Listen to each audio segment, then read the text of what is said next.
Have you ever wondered how thin the line is? The line between the world you know, the morning coffee, the traffic jam, the kiss goodnight, and total, absolute oblivion. We walk this line every single day, completely unaware of the abyss on either side. We trust in systems, in leaders, in the silent, predictable turning of the earth. But what if that trust is misplaced? What if our continued existence is not a guarantee, but a statistical anomaly? A series of impossible, last-second saves in a game we never even knew we were playing. We celebrate victories in wars that were fought, but the most important victories in human history are the ones you've never heard of. The wars that never happened. The bullets that were never fired. The apocalypses that were cancelled at the very last second. This is the story of the quiet heroes, the cosmic coincidences, and the terrifying moments when humanity stared into the void, and the void, for a fleeting second, blinked. Heartbeat sound fades into a low, tense, ambient hum of 1980s computer equipment. September 26, 1983. Deep beneath the earth outside Moscow, in a secret bunker named Serpukhov 15, the world is ending. The man watching it happen is Lieutenant Colonel Stanislav Petrov. The air is stale, thick with the smell of electronics and cold sweat.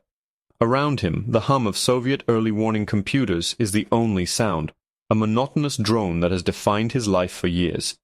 But tonight, that drone is shattered.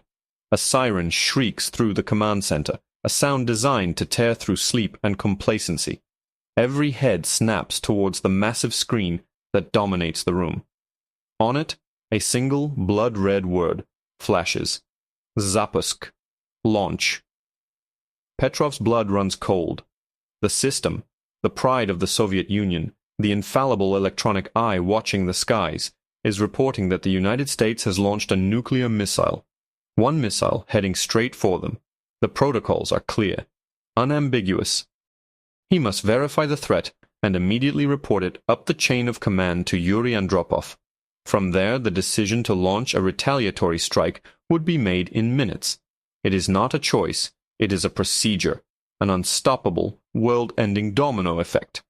Then a second siren, a second missile has been launched. Then a third, a fourth, a fifth. The map now shows 5 Minuteman intercontinental ballistic missiles screaming across the polar ice cap. Any doubt is erased. This isn't an accident. This isn't a test. This is it. This is World War III. The men in the room are frozen, their faces pale masks of terror in the red glow of the warning lights. They turn to Petrov, their eyes wide with a question they dare not speak. His duty officer is on the intercom, screaming for a report. The entire retaliatory arsenal of the Soviet Union, thousands of warheads, is on a hair trigger, waiting for his confirmation. The fate of every man, woman, and child on Earth now rests in the mind of this one, solitary man, staring at a screen in a concrete tomb. But something is gnawing at Petrov. Something feels wrong. His training, his orders, his duty. It all screams at him to report the attack. But his gut, a deep, primal human intuition, is telling him something else. He stares at the screen, his mind racing faster than the missiles supposedly were. 5 missiles. Just 5. A first strike from the Americans wouldn't be a tentative poke. It would be an overwhelming, all-out assault. Hundreds of missiles, not 5. And they were all coming from a single base. It looked less like a coordinated military strike and more like a glitch. The computer system was new. Buggy. He knew it. He'd seen minor errors before. But this? This was the ultimate error. The system was telling him with 100% certainty that the attack was real. The screen read, "Launch," but his mind screamed mistake. He picks up the phone to his superiors. His hand is trembling. Every fiber of his being, every rule in the book is telling him to confirm the launch, to do his job. But the words that come out of his mouth are not the ones the protocol demands. He reports the system as faulty. He tells them it's a false alarm. Imagine the silence in that room. The weight of that decision. He has no proof, no satellite imagery to back him up. That would take too long. He is betting the life of every person on the planet on a hunch. If he's wrong, the Soviet Union will be annihilated in minutes, and he will go down in history as the man who doomed his country through catastrophic inaction. If he's right, no one will ever know. No medals, no parades. His act of saving the world will be buried under layers of state secrecy. For what felt like an eternity, they waited. They waited for the sky to burn. They waited for the horizon to erupt in nuclear fire. But there was nothing. Only the hum of the computers and the frantic beating of their own hearts. Petrov was right. The Soviet satellites had mistaken the reflection of the sun on high-altitude clouds for missile launches. A freak alignment of celestial mechanics. A cosmic glitch. Stanislav Petrov was not hailed as a hero. He was officially reprimanded for failing to correctly fill out the logbook during the intense ordeal. His career stalled. He was eventually pensioned off and lived in quiet obscurity for decades, a man haunted by the night he held the apocalypse in his hands and chose to let it go. The world went on, oblivious, sleeping soundly through its own near execution. Sound of rushing water, creaking metal, and a faint, distant pinging of sonar.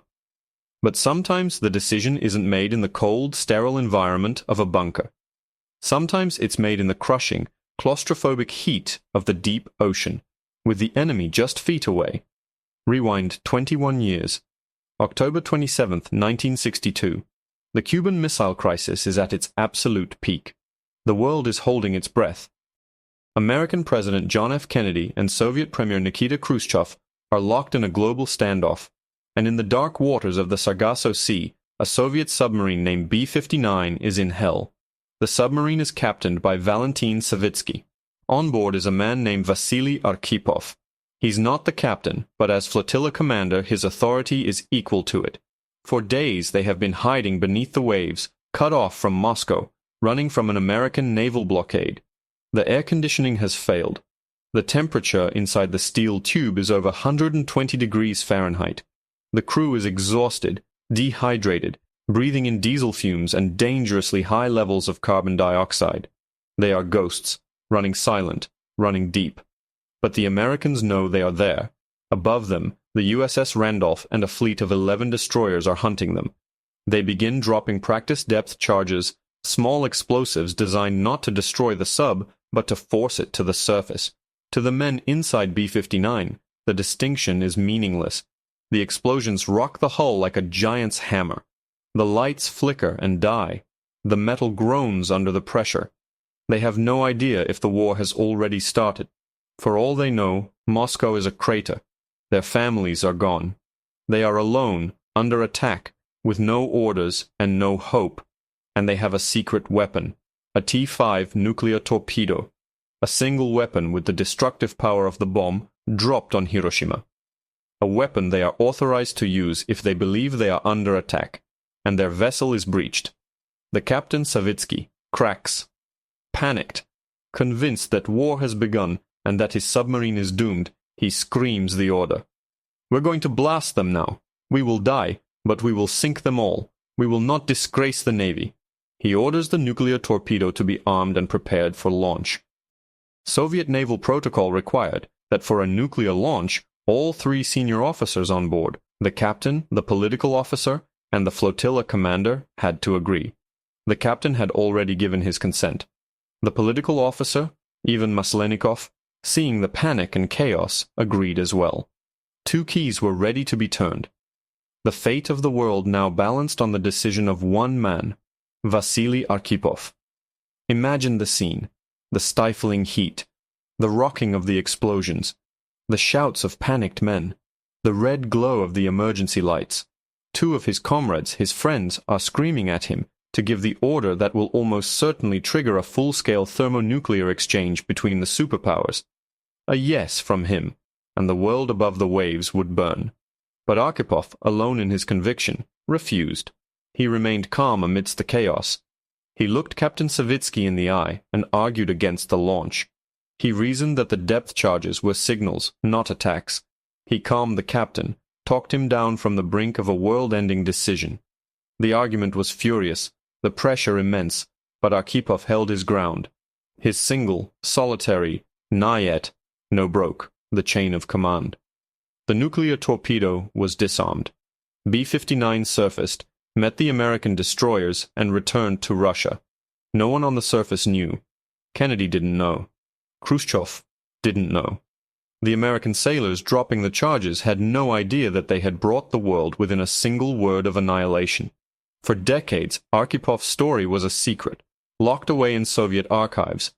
Another silent savior, another ghost who prevented an apocalypse we never had to witness. Sound shifts to a gentle solar wind, a crackling ethereal sound. The threats, however, are not always human. We are adrift in a cosmic ocean, subject to forces so vast and powerful they beg a belief. Our ancestors knew this. They watched the sky with fear and wonder. We, in our modern arrogance, have forgotten. We have wrapped ourselves in a blanket of technology, a fragile shell we believe protects us from the universe. We are wrong. In 1859, a British astronomer named Richard Carrington was sketching sunspots when he witnessed an explosion on the sun's surface of unimaginable scale. A colossal solar flare. A burst of magnetic energy so powerful it hurled a cloud of charged particles directly at Earth. They called it the Carrington event. What happened next felt like something out of mythology. The particles slammed into Earth's magnetic field just 17 hours later. The night sky erupted in light. Auroras, normally confined to the polar regions, were seen as far south as Cuba and Hawaii. The sky was so bright with red, green, and purple light that people in the Rocky Mountains woke up and started making breakfast, thinking it was dawn. But it wasn't just a light show. It was an assault. The newly created global telegraph system, the Victorian era's internet, was instantly overwhelmed. Wires sparked and burst into flame. Telegraph pylons threw showers of sparks. Operators received electric shocks from their equipment. Some systems were so supercharged by the storm that operators could disconnect the batteries and continue sending messages using only the auroral current in the wires. It was a terrifying spectacle. But in 1859, the world was analog. The damage was limited. Now, fast forward to July 23, 2012. You probably don't remember anything special about that day. It was a Tuesday. You went to work. You came home. You watched TV. And while you did, humanity dodged a bullet of planetary scale. On that day, an eruption occurred on the sun, a solar storm, a coronal mass ejection of such ferocious power that it made the 1859 Carrington event look like a firecracker. It was a true monster, one of the most powerful storms ever recorded. A wave of supercharged plasma, billions of tons of it, tore through space at over 6 million miles per hour. And it was aimed directly at Earth's orbit. There was only one problem, or rather, one saving grace. The Earth wasn't there. We had passed through that exact point in space just 9 days earlier. We missed a direct hit by a cosmic whisker. The planet was on the other side of the sun when the trigger was pulled. Had it hit us, the world you know would have ceased to exist. It would not be an exaggeration to say it would have been an apocalypse. Our modern civilization is built on a delicate web of electronics. A storm of that magnitude would have induced devastating ground currents, overloading power grids on a global scale. It wouldn't just cause a blackout. It would have fried the massive transformers that are the backbone of every electrical grid on every continent. And those transformers are not something you can buy at a hardware store. They are custom built, weigh hundreds of tons, and take months, sometimes years, to build and install. We don't have a stockpile of them. We would be plunged into a darkness not seen since the 19th century, but with one crucial difference. We have forgotten how to live there. No electricity. For months? For years? Think about what that means. No lights, no refrigeration, no computers, no internet, no television, no phones, no GPS. All our satellites would be fried. Global communications would cease. Banking would stop. The stock market would be a memory. No credit cards, no ATMs. The entire financial system would evaporate. Municipal water pumps would fail. No clean water. No sewage treatment. Cities of millions would become death traps within weeks. Hospitals would go dark. Supply chains would collapse. There would be no food in the stores. It would be a catastrophe on a scale that would make every other disaster in human history look trivial. A complete and total societal collapse. And we missed it. By 9 days. A simple accident of orbital mechanics. We won the cosmic lottery without even buying a ticket. And the sun, that life-giving star we take for granted, is still out there, churning and boiling, capable of unleashing that same power at any time. The only question is where the Earth will be when it does. Sound of a sharp crack, followed by shattering glass and distant car alarms. Sometimes the warnings from the cosmos are more direct. They don't miss. They just don't hit hard enough to be the final blow. They are a shot across the bow. February 15th, 2013. The city of Chelyabinsk, Russia. It was a normal Friday morning. People were driving to work, kids were in school. And then, at 9:20 a.m., the sky turned brighter than the sun. Dashcams all across the region captured the same unbelievable sight. A streak of incandescent light, impossibly bright, blazing across the morning sky, leaving a thick trail of smoke. For 30 seconds it was the brightest object in the sky. People stood, mesmerized, confused, and then the shock wave hit. 2.5 minutes after the flash, an explosion of unimaginable force ripped through the city. It was an airburst, the meteor having exploded 18 miles above the ground. The blast was equivalent to 500 kilotons of TNT, more than 20 times the power of the atomic bomb that destroyed Hiroshima. Windows in over 7,000 buildings across 6 cities were blown out. The roof of a zinc factory collapsed. Over 1,500 people were injured, mostly by flying glass. It was a terrifying, chaotic event. But here is the close call. Here is the disaster that didn't happen. The Chelyabinsk meteor was only about 20 meters or 65 feet in diameter. It entered the atmosphere at a very shallow angle. This grazing impact is what caused it to burn up and explode so high in the atmosphere, mitigating the worst of the damage. What if it had been bigger, say, the size of the Tunguska object that flattened a forest in Siberia in 1908? What if it had been made of iron instead of stone, allowing it to penetrate deeper into the atmosphere before exploding? What if its trajectory had been steeper, more direct? A slightly different angle, a slightly different composition, and that 500 kiloton blast wouldn't have happened 18 miles up. It would have happened over the city itself. Chelyabinsk, a city of over 1 million people, would have been wiped from the face of the earth, not damaged, destroyed, gone. The difference between 1,500 minor injuries and 1 million casualties was nothing more than a few degrees of trajectory, determined billions of years ago in the chaos of the asteroid belt. The universe sent us a postcard, a warning of what it's capable of, and it did so without us even seeing it coming. No one saw the Chelyabinsk meteor until it was already burning through our sky.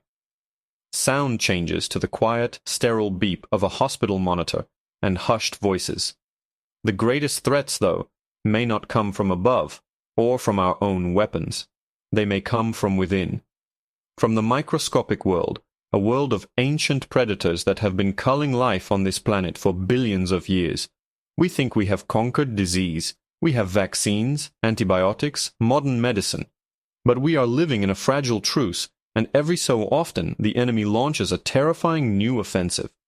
In November of 2002, in Guangdong Province, China, a new virus made the jump from animals to humans. It was a coronavirus, and it caused a severe acute respiratory syndrome, SARS. At first it was a local curiosity, a strange, aggressive form of pneumonia, but it was spreading. In February 2003, an American businessman who had been in China checked into a hospital in Hanoi, Vietnam. He was desperately ill with a disease the doctors had never seen before. The hospital called in an expert from the World Health Organization, an Italian doctor named Carlo Urbani. Urbani was a brilliant infectious disease specialist. As soon as he examined the patient and saw the illness spreading with terrifying speed to the hospital staff, he knew this was something different, something new, and something incredibly dangerous. He didn't hesitate. He convinced the Vietnamese government to implement immediate, drastic quarantine measures. he instituted infection control procedures that became the model for the rest of the world. And he sent out a global alert through the WHO, warning that a new, highly contagious, and deadly epidemic was emerging. His early warning was the spark that ignited the global public health response. It bought the world time. Precious, vital time. Countries began screening travelers, isolating patients, and tracing contacts. A global scientific effort to identify the virus and develop a test was launched at unprecedented speed. It was a race against a phantom, and because of Carlo Urbani, humanity had a head start. But the hero of this story paid the ultimate price. While working tirelessly in that Hanoi hospital, fighting to save others and warn the world, Dr. Urbani became infected himself. On March 11th, he flew to a conference in Bangkok and fell ill on the plane. He told his colleague to call an ambulance and have him taken to a hospital where he could be isolated. He knew exactly what he had. He knew there was no cure. For 18 days, he fought the disease he had identified. He died in an isolation ward on March 29, 2003. His sacrifice was not in vain. Because of his actions, because he recognized the danger and sounded the alarm before anyone else, SARS was contained. It infected about 8,000 people and killed just under 800. A terrible toll, but a fraction of what could have been. Without that crucial early warning, SARS could have spread silently across the globe for weeks before anyone realized the scale of the threat. It could have been the global pandemic we all feared. A catastrophe that was averted not by a politician or a general, but by one good doctor who saw the coming storm and stood his ground, even though he knew it would cost him his life. Sound of the slow, rhythmic heartbeat from the beginning fades back in, a little faster now. One man in a bunker refusing to believe a computer. One man in a submarine refusing to give in to panic. A 9-day gap in our planet's orbit. A few degrees of an asteroid's entry. One doctor's courageous sacrifice. These are the stories of the apocalypses that didn't happen. They are the silent, unwritten chapters of our history. For every disaster we remember, there are dozens, perhaps hundreds, of moments like these, when the world teetered on the brink and was pulled back by a quiet act of courage, a stroke of incredible luck, or a simple human choice. We live our lives suspended over a chasm, held aloft by these invisible threads. We don't see them. We don't feel them. We just wake up, day after day, in a world that is still here. Perhaps the greatest lesson from these stories is not one of fear, but one of profound, humbling gratitude. Gratitude for the fact that for all our flaws and our capacity for self-destruction, there is also a capacity for reason, for courage, for saying no when the world is screaming yes. A gratitude for the cosmic chance that allows us to exist at all. Our history is not just a story of what happened, it is also a story of what was prevented. And in that prevention, in those close calls and near misses, we find the truest, most terrifying, and most hopeful measure of who we are. The question is, what unseen disaster are we dodging right now? What quiet hero is making a fateful decision in a room we'll never know about? And how long can our luck possibly hold? Let me know what you think in the comments below. And if you believe these are the stories that truly matter, consider subscribing and joining our search for the moments that define us. Because sometimes the most important thing that ever happened is the thing that didn't happen at all.